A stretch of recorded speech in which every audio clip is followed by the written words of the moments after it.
Hello, out entrepreneurs. Rhodes Perry here, and welcome to episode number 15 of The Out Entrepreneur, a weekly podcast where I get to interview today's most inspiring LGBTQ bosses crushing it in business.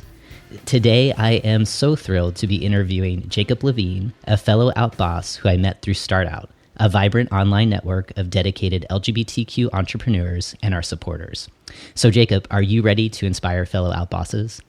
Yeah, sounds good. Excellent. Well, I am very excited to have you. And just a little bit about Jacob. He's the founder of a software startup called Chorus Connection, a company that builds technology, making it easy for choirs to manage all aspects of their organization in a single place, from their membership directory and calendar to attendance and dues. Jacob is a lifelong nerd and singer, currently singing with the New York City Gay Men's Chorus. And this business has been a wonderful marriage of his passions. So, Jacob, from one lifelong nerd to another, welcome to the show. And Thank you. It's good to be here. Yeah. I'm so excited to have you. So, if you can just share just a little bit more about your business and what makes it unique, that would be great for our listeners to learn. Sounds good. So your introduction sort of covered most of the basics, but basically we've been around for about 3 years, and our goal is to start small with one particular type of challenge that we solve for mostly community choirs. That's where our focus is at the moment. But down the road, we want to be a go-to technology provider for all aspects of choirs, whether it's community choirs or church choirs or school choirs. And that could range from everything from technology that helps people manage and communicate with the singers in the organization, which is what we're doing now. Down the road, that might also include online ticketing, donor management, websites, email marketing, and even possibly things related to music licensing and all sorts of things like that. So we want to take all of the different challenges that these types of organizations face and make their lives easier, take away the pain and frustration of administering these organizations so that the people in them can spend their time and energy focusing on the thing that they really want to be doing, which is making music and sharing that music with their communities. That is fantastic. And it's really clear that you have indeed married your passions with technology and really simplifying the lives of fellow members and choirs to make their lives easier, as you said. So I want to congratulate you on that and to be pretty niche, in your business. So Thanks. I'd like to ask, for many entrepreneurs, especially out bosses, it seems that we've arrived at starting our businesses for one of two reasons. The first is that we've either felt a calling to pursue a purpose-driven idea, our passions, or the second is that we can no longer conform to a workplace culture that doesn't value who we are. And so, Jacob, I'm curious, which one of these reasons resonates the most with you? That's such a good question. So it's definitely more the former, but my adventure into startup land really doesn't totally align with either of those. It's more that a situation just kind of landed in my lap. I never, ever thought that I was going to be an entrepreneur. That was so far away from my plans for my career. I was thinking, there were a few different ideas that I was toying around with, but after I graduated college and went out into the workforce, I was thinking that I would do something for a couple of years, go back and get law degree, and then practice civil rights law or environmental law, something where I felt like I could use my talents and skills to help make the world a better place. And I stumbled into a job in the technology world. And I've been a lifelong nerd. I was programming in high school and college, so it wasn't like technology was out of left field. It just was never something that I thought I'd actually build a long career around. And as I started getting into it, I became more and more enchanted with the idea of staying in the realm of technology. And then, in addition to that sort of shifting perspective, about 4 years ago, I was hanging out with my best friend. This was at a time when we were still beginning to get to know each other better. And he shared with me a project that he had built several years prior that blew me out of the water. And he wasn't actively doing anything with it, but the wheels started turning in my head, and I was like, wow, there could actually be a business opportunity here. So I went home, and that night I called him up and I said, this is crazy, but I feel like this project that you've built could be the foundation of a real business. Do you want to go into business together? And he said yes. So within 12 hours, my entire concept of what my career would look like had completely flipped on its head. And that business was not Chorus Connection. That was something unrelated. It was technology for the construction world, project management software for construction companies. And it took me about 8 months of doing that to realize I really, really liked the process of building a business. There was a lot of problem solving, which I really enjoyed. I really liked how engaged you could be talking with people, learning how you could solve their problems. But I just wasn't super passionate about construction. Here I am, this like nerdy musical theater gay, and I just didn't have a ton in common with the people that we were working with. And it became increasingly obvious to me how important it was to me as someone who had built this self-concept of wanting to go into civil rights law or environmental law. Like, I've always been very passion-driven, and here I was doing something that was intellectually stimulating, but not particularly related to anything that I was passionate about. And so I took a moment to sort of pause and collect my thoughts, and I ultimately decided this is not exactly what I want to be doing.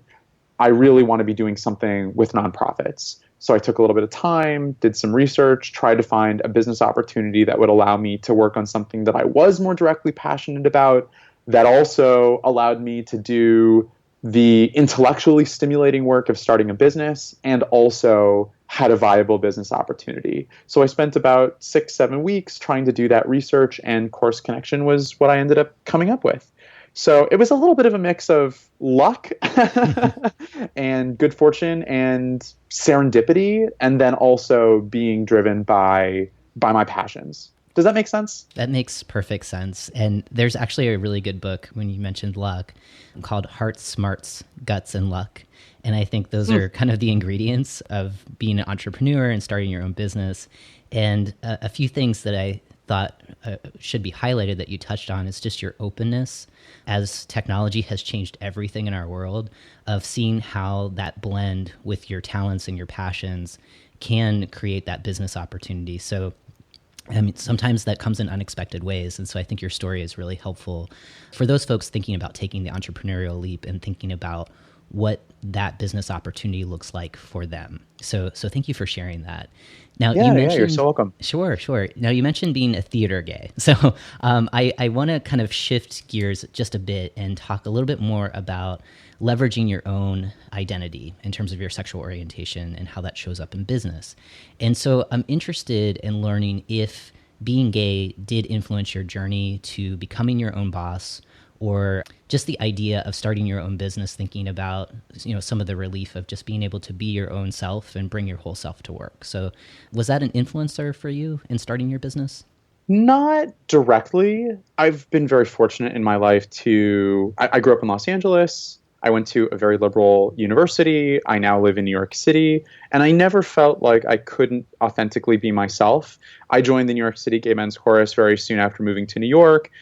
My very first concert, I invited my coworkers to. I was always very out in the workplace. So in that respect, I never felt like I was unable to bring my full self to work when I worked for other people. I do think at some level being out helped me be open to the idea of taking control of my own destiny in an unexpected and exciting way, partially because, so I came out when I was 14, right around the time when same-sex marriage was first legal in Massachusetts, and the mayor of San Francisco started issuing marriage licenses. So there was a lot of talk in the news about it. And I came to appreciate very quickly how much work all of these other people had done to make my life possible. And it really inspired me and it made me feel motivated to be engaged myself in order to be able to pay it forward. So being socially engaged and politically engaged and aware of what was going on and feeling like I needed to be a part of the change that needed to happen in the world, I think made it also possible for me to have the mindset of, oh, here is this problem that needs to be solved. I feel like maybe I could solve that problem. And that was true both with that initial project with my best friend, and then also that plus my prior mindset definitely made me feel even more empowered about being deliberate about finding a business idea that resonated with me personally, that I also felt like I could actually make a difference in the world in some way. So I think maybe indirectly it gave me a mindset that was open to doing my own thing and taking control of my own destiny. Although I don't think that I was necessarily influenced in quite the way that you were hinting, because I always felt pretty open and able to be my authentic self. I love hearing that. And when you said that you were 14 in 2004, that made me feel a little old, but I am 20 years into doing advocacy. So that just, that really touches my heart. So thank you for sharing that. I do want to see or explore a bit if there's ever been a moment in your business right now where being gay may have been difficult.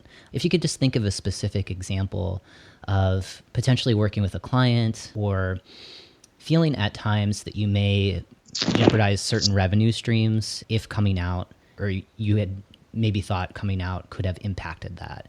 So is there a specific moment that comes to mind just to share that with some bosses who may not live in New York or, where I'm based in Portland, and really trying to weigh bringing their whole selves to work and making sure that their business is thriving. So if you could just share, potentially a moment, if that exists in your career, and how you navigated around that to still, as you said, kind of create your own destiny and bring your authentic self to work. Yeah. So there actually is one moment that particularly stands out. About a year ago, a mentor encouraged me to be deliberate about trying to think about what the company's core values were. And one of the core values that I decided on, this was at a time when the company was just me, but one of the values that I decided on was authenticity, which felt so core to pretty much everything that I do with this business. And I had thought in the abstract about whether or not I might end up in situations where I would be dealing with people who maybe would be more socially conservative and uncomfortable with my sexuality, and whether or not I would ever hide part of myself deliberately in order to try to get business or something along those lines. And at the time, it was a totally abstract thought. And it became a little bit more of an interesting question when we got an inquiry from someone. I'm trying to remember exactly which country it was. It was somewhere in Eastern Europe. It might have been Latvia or Estonia or something along those lines. And I was having a conversation with them via email, and he shared with me a really exciting choral festival that he'd just been to, and shared a video of 10,000 singers singing this huge work, which is, it was a crazy video. It was really impressive. And I made some comment about the organization that I sing in without referring to the Gay Men's Chorus by name. And he asked, "What organization do you sing with?" And I had this thought of I had no idea what the attitudes towards LGBT people are in his country. So I went online and I looked it up, and they were not super friendly. This is one of the more regressive European countries in terms of their view of the LGBT community. So I hesitated and ultimately decided, you know what, I set these values for a reason.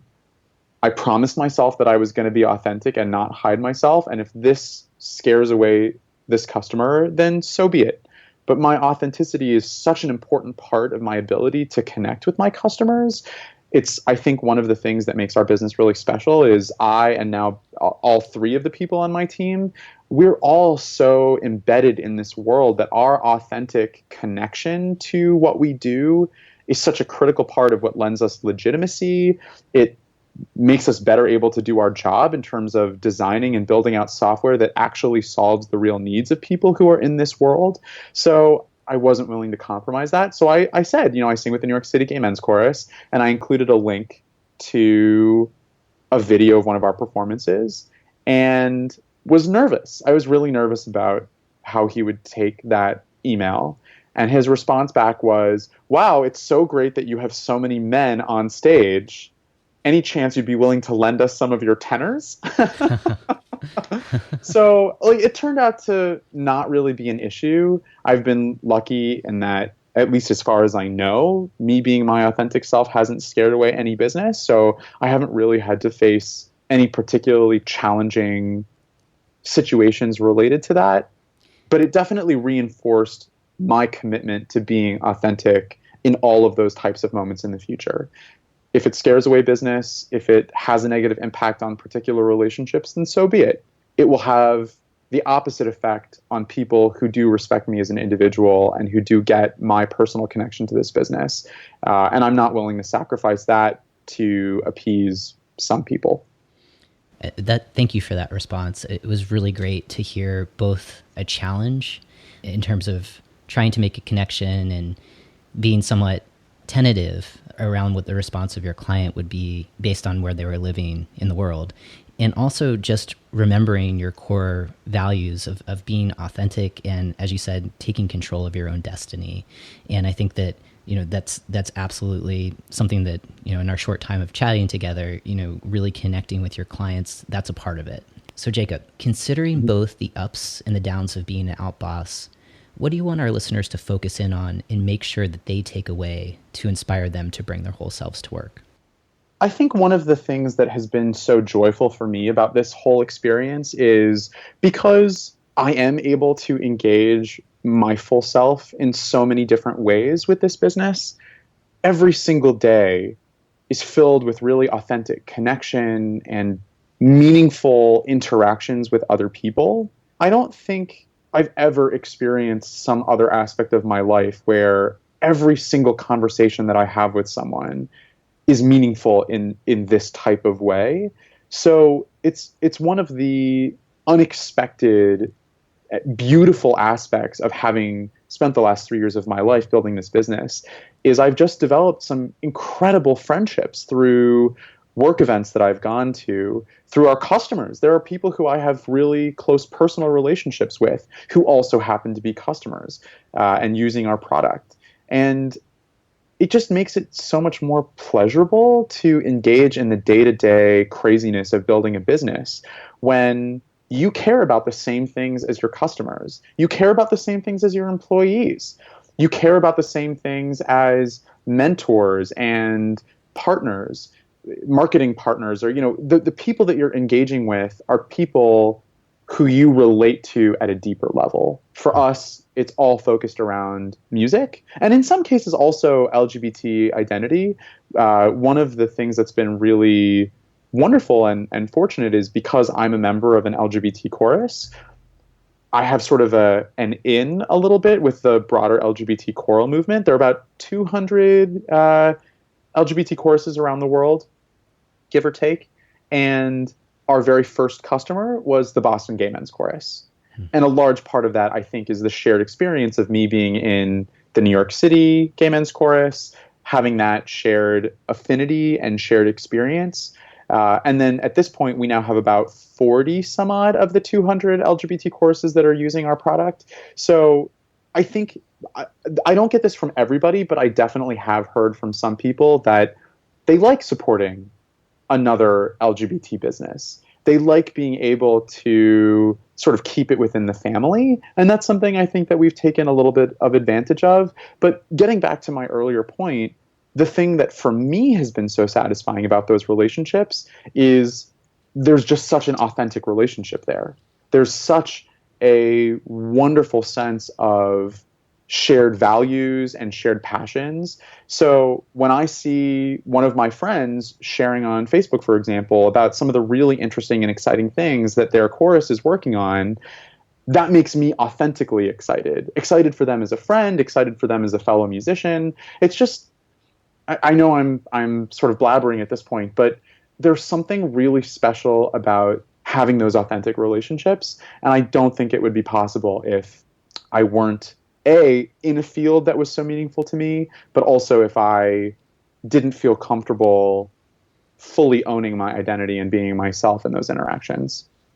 Absolutely. You touched on leveraging your LGBT identity and making real connections with other folks under the rainbow umbrella, of shared experiences, values, and passions, and really empowering your business to thrive because of those shared experiences. So at this point, we are going to take a quick sponsorship break. But for our listeners, please don't go anywhere, because when we return, we're going to jump into our bonus round and get to know Jacob just a little bit better. HR and diversity professionals. Are you struggling with engaging LGBTQ talent? Do you stay awake at night worrying about limiting litigation risks? Have you considered seeking support around these concerns, but just aren't sure where to turn? Look no further. Rhodes Perry Consulting offers you solutions with the Engaging LGBTQ Talent A to Z certification. This proven 4-week mentorship program delivers skills, offers support, and connects you with other professionals committed to transforming themselves and their workplaces.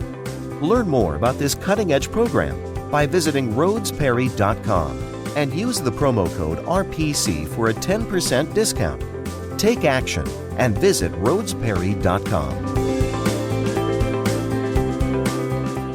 Welcome back, Outbosses. We are now going into our bonus round, where we'll have the chance to get to know Jacob just a little bit better, gain some insights on how we can bring our authentic selves to work, and then we're going to learn one way to stay in touch with Jacob after today's conversation. So Jacob, are you ready for the quickfire questions? Ready as I'll ever be. Okay. All right, great.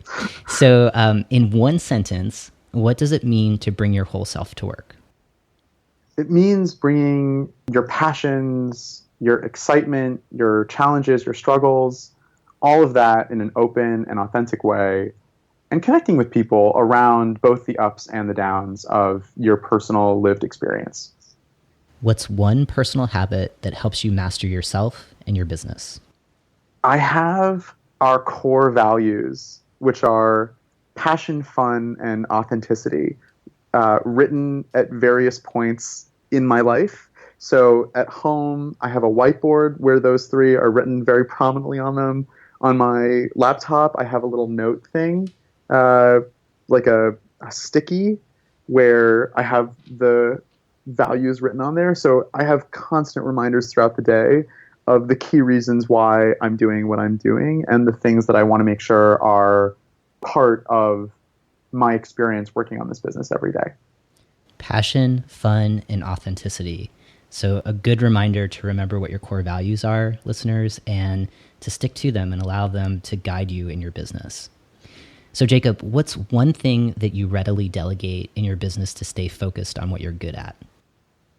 Well, the team just started growing within the last year. For 2.5 years, it was just me. So it's been kind of exciting to not have to do everything anymore. That has been really exciting. One thing that has been a real pleasure to delegate, not that I didn't enjoy doing this myself, but my very first hire was someone who had 10 years of experience as a chorus manager, managing the day-to-day operations of the Boston Gay Men's Chorus. Actually, that's how we first got to know each other, because they were customer number one. He and I developed a very, very close working relationship as a result of that. And when he joined Chorus Connection, took over the day-to-day support for interacting with users and with our customers to help them be really successful using Chorus Connection. And what's been so much fun about that, even though I really enjoyed that aspect of the business, and I'm never too far away, he's so good at it. He's so, I have never been a choral administrator myself. I've only been a singer.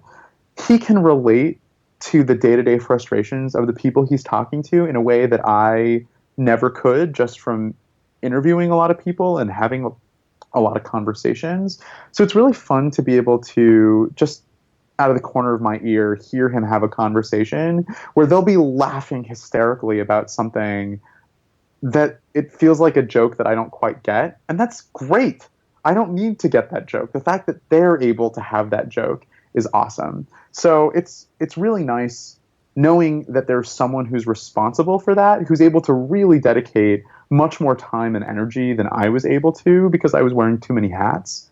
And he's doing such an incredible job. Knowing your strengths and weaknesses, and as you grow your team, thinking about how to complement the areas that you either have no interest in, or you just know yourself and you know that you need some additional help in those areas, and in this case, in kind of thinking about the administrative side of this work. Just to highlight one other thing, I think that was really important for me, the delegation of that particular thing wasn't so much, it was really more about time. It was something that I knew was really important and needed to get done, and I wasn't able to dedicate the amount of time to it that I wanted to. So that, coupled with his skill set, it just made me feel so much more comfortable and confident knowing that this absolutely critical part of the business, making sure that our customers were successful using our product, it made me feel like our company was in much better hands, knowing that it was getting that time and energy. So two more questions, and this first one is really important for our listeners. So please share one piece of advice to inspire the next generation of outbosses to take that first entrepreneurial leap. One of the things that I did not have early on were a lot of really great mentors. That's something that I now have two people in particular who I go to for a lot of advice when I'm struggling with something or even just want to talk something out. And one of the things that I found really helpful, there are a lot of people over the years who have given me advice. And the key difference that I found between the two people who I talk with on a regular basis and most of the rest of people who I would have conversations with in which they would offer advice is that the people that I had these other conversations with, their version of giving advice was telling me what I should do, which usually went in one ear and out the other because there were always caveats. It's like, well, that in theory makes sense, but doesn't really apply to my business. Or they would flat out tell me things to do, and I would be like, that just doesn't make any sense. You really don't get it. And what I have come to really appreciate about the two people who have become longer term mentors for me is that they don't tell me what to do, or they don't usually tell me what to do. Sometimes they'll be opinionated about it, but our conversations are much more Socratic in that they help me figure out what the right questions are. I'll be struggling with something and they'll help guide my thinking so that I figure out, oh, okay, this is the thing that I really need to answer. And then they help me answer it for myself. So that's one thing that I would definitely encourage people to do. Keep your eyes out for people who aren't going to tell you what to do. They're going to help you solve your own problems. And it's okay if you don't have those right away when you're getting started. I found them through friends in one case. I found them through a networking event that I went to in another case. And I was able to build really solid relationships with these people, in part because I was very authentically myself. And I think in both cases, my passion was a little bit contagious and it drew in people who have a similar passion and authenticity. And I really lucked out. But anyway, so back to the point, see if you can find people who will help you solve your own problems. And it's okay if you don't have those right away. And I think that's a great plug for organizations like StartOut or even the National Gay and Lesbian Chamber of Commerce. Both organizations have an immense network, many LGBT successful business owners that have been on this journey for a long time, and really finding that match of one mentor or a team of mentors who can really support you along the way. So Jacob, thank you so much for your time today and for inspiring fellow outbosses. You're so welcome. Yeah, thank you. So before we go, can you please share just one way that we can stay in touch with you and learn more about your business? Sure. Anyone who wants to be in touch with me is certainly more than welcome to send me an email. My email address is jacob@chorusconnection.com. And if you're interested in learning more about Chorus Connection itself, our website is chorusconnection.com. And I'm also active on social media, mostly on Facebook. So if you just do a search for Jacob Levine, I think my title is founder and CEO of Chorus Connection. I think that's what I have listed on Facebook. So hopefully it'll be easy to find me. And more than happy to talk. Excellent. So Outbosses, thank you so much for tuning into this week's episode. It is always my privilege to connect with you and so many inspiring outbosses like Jacob. As a next step, check out the show notes for highlights from today's conversation and consider leaving a rating and review in iTunes. For now, keep being your authentic selves 100% of the time.